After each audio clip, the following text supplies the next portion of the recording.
Hola, mi nombre es Ángel Alexis Muegues Salas, soy médico epidemiólogo y magíster en toxicología, docente de la Facultad de Ciencias de la Salud y del Deporte, Valledupar, Fundación Universitaria del Área Andina. En esta oportunidad y con motivo del segundo Congreso Internacional de Investigadores 2020, les voy a compartir los resultados de mi investigación llamada Disfunción eréctil en pacientes hipertensos, experiencia de un hospital de baja complejidad, Colombia 2019. En la actualidad, la disfunción eréctil se considera como la incapacidad para conseguir y mantener una erección al tiempo suficiente para llevar a cabo un acto sexual de manera satisfactoria. Es hoy por hoy un problema de salud público que afecta no solamente la salud individual, física de los individuos, sino también su esfera psicosocial, su relación de pareja e incluso tiene una afectación importante sobre su vida cotidiana, laboral y su calidad de vida en términos generales. El 53% de las personas en Colombia padecen de esta enfermedad. El incremento actual de la expectativa de vida hace a los pacientes más susceptibles de sufrir enfermedades crónicas y también necesitan mayor número de medicamentos para mantener compensadas y controladas sus funciones vitales. Todos estos medicamentos y las interacciones con las enfermedades y comorbilidades producen finalmente un daño endotelial que explicaría la disfunción eréctil desde una perspectiva multicausal. Sin embargo, para nuestro caso particular, nos interesa saber cómo esa disfunción eréctil puede ser responsable del abandono del tratamiento antihipertensivo de los pacientes. Aquí tenemos un poco más de la fisiología de la erección, partiendo del hecho de que el óxido nítrico es vital y es secretado principalmente al estimular los receptores muscarínicos del endotelio, que son estimulados por la acetilcolina, siendo este un neurotransmisor liberado por las membranas presinápticas del sistema parasimpático, llevándonos entonces a unas vías de señalización intracelular que finalmente explican el incremento de la dilatación de los cuerpos cavernosos, el flujo sanguíneo y el incremento también de la erección secundaria de este flujo sanguíneo.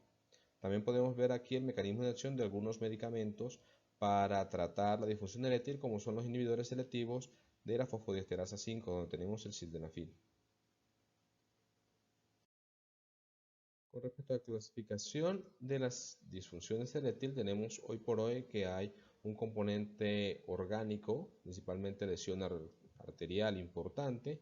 Tenemos algunas enfermedades neurológicas, déficit hormonal, alteraciones anatómicas de los cuerpos cavernosos y tenemos en el centro también enfermedades mentales y psicológicas, incluyendo los tratamientos para mitigar estas enfermedades. Nos interesa de aquí abordar la disfunción eréctil producida por medicamentos antihipertensivos y por todas las enfermedades sistémicas que corresponden al riesgo cardiovascular, es decir, hipertensión, diabetes, aterosclerosis y accidentes cerebrovasculares.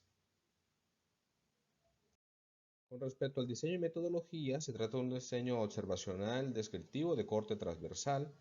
La población está constituida principalmente por 309 personas que hacen parte del programa de riesgo cardiovascular, una población blanco susceptibles de sufrir la enfermedad, en este caso 100 varones, una población elegible que cumple criterios de inclusión y exclusión 65 y una muestra de 56. Vale la pena también mencionar que el municipio de Manabro y Cesar, donde se encuentra la IPS Hospital José Antonio Socarrás Sánchez, cuenta actualmente con 15.200 personas según la estimación poblacional del DANE 2018.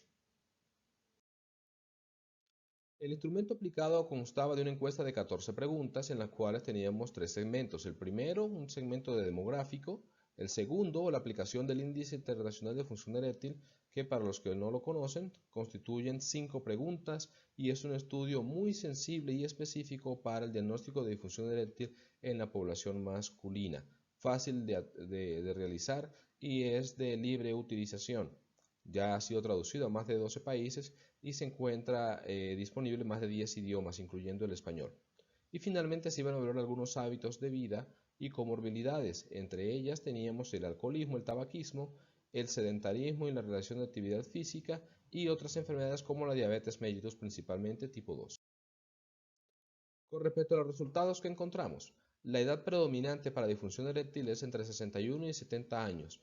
Ya sabemos que la edad juega en contra de la función sexual y finalmente termina por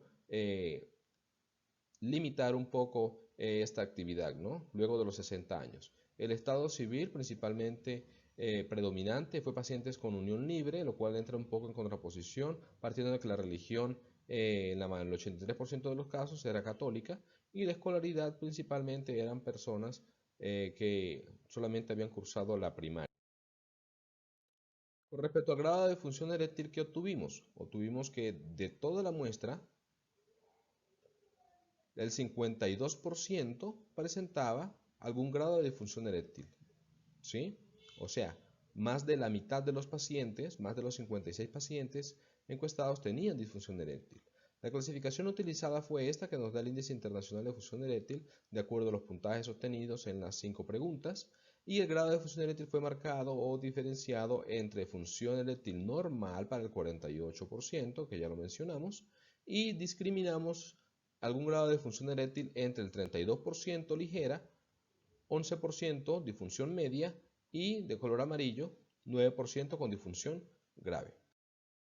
Con respecto a la función eréctil, según el rango de edad, como ya mencionamos, el grupo mayor de 60 años es el que se asocia con mayor disfunción eréctil, seguido entonces del grupo de 51 a 60 años. Llama la atención el ascenso vertiginoso que se presenta en cada uno de los grupos conforme avance la edad y cómo también la función eréctil normal va decayendo. Importante aquí que entre los 51 y 60 años la diferencia solamente son 4 puntos porcentuales y una década atrás la diferencia incluso puede ser de 9 a 10 puntos porcentuales. Con respecto al hábito de fumar, nos llama poderosamente la atención que en pacientes fumadores la probabilidad de tener disfunción eréctil es 4 veces mayor a los no fumadores. Y si hablamos del grupo de fumadores pasivos, ¿sí? Tenemos una aparente distribución de la misma manera. Los no fumadores tienen en su mayoría una función eréctil normal. Ya sabemos entonces que el daño endotelial producido por el tabaquismo pudiera explicar este comportamiento de los pacientes. Con respecto a los medicamentos empleados para el control de la presión arterial, tenemos entonces dos grupos, uno compuesto principalmente por pacientes que toman un solo medicamento y otros que tienen terapia combinada.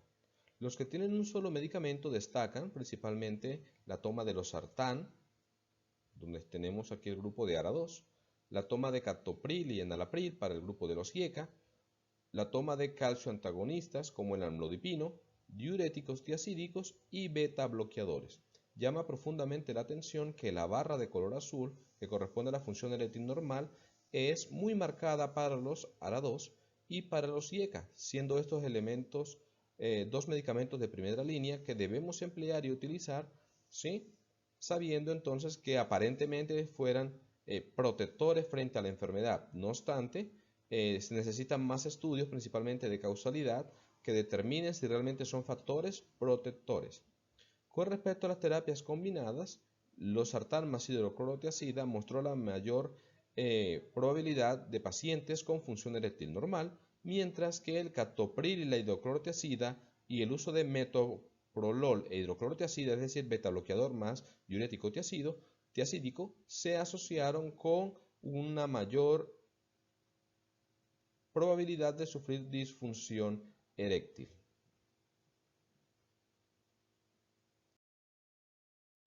Como conclusión, la disfunción eréctil es un problema común en los pacientes hipertensos y debe ser tratada abiertamente en la consulta de riesgo cardiovascular. Hay que preguntarle al paciente cómo es su función sexual, hay que preguntarle al paciente cómo se siente con los medicamentos. Los medicamentos inhibidores de la enzima convertidora de angiotensina y los ARA2 parecen ser los que menos se asocian a disfunción eréctil. Sin embargo, otros medicamentos como los beta bloqueadores y diuréticos tiacídicos tienen un mayor porcentaje, una mayor probabilidad de padecer disfunción eréctil. No podemos establecer realmente si este nexo causal existe o no, porque el tipo de estudio que diseñamos no tenía ese propósito. Sin embargo, sí nos da una perspectiva de cuáles variables pudieran estar asociadas al desencadenante que estamos evaluando. Y finalmente comprobamos que el índice internacional de fusión eréctil es una herramienta útil, costo efectiva, que debía emplearse en todos los consultorios médicos para evaluar la función sexual de los caballos. Muy bien. Me gustaría hacer mención rápidamente del nacimiento del semillero de investigación, farmacología clínica y toxicología, perteneciente al grupo de semilleros de investigación de medicina ariandina, en el cual vamos a retomar esta temática y ahora vamos a establecer nexos de causalidad entre los medicamentos y grupos de medicamentos y la disfunción eréctil. Vamos a hacer un estudio de casos y controles con el objetivo de ver esa fuerza de asociación entre las variables. ¿Sí? Además de eso, vamos a considerar causalidad, posología y dosificación de los medicamentos. Vamos a conocer cuáles son los potenciadores sexuales que utilizan los pacientes para automedicarse y finalmente si hay reacciones adversas e interacciones con los medicamentos antihipertensivos. Muy bien, eso es todo por ahora.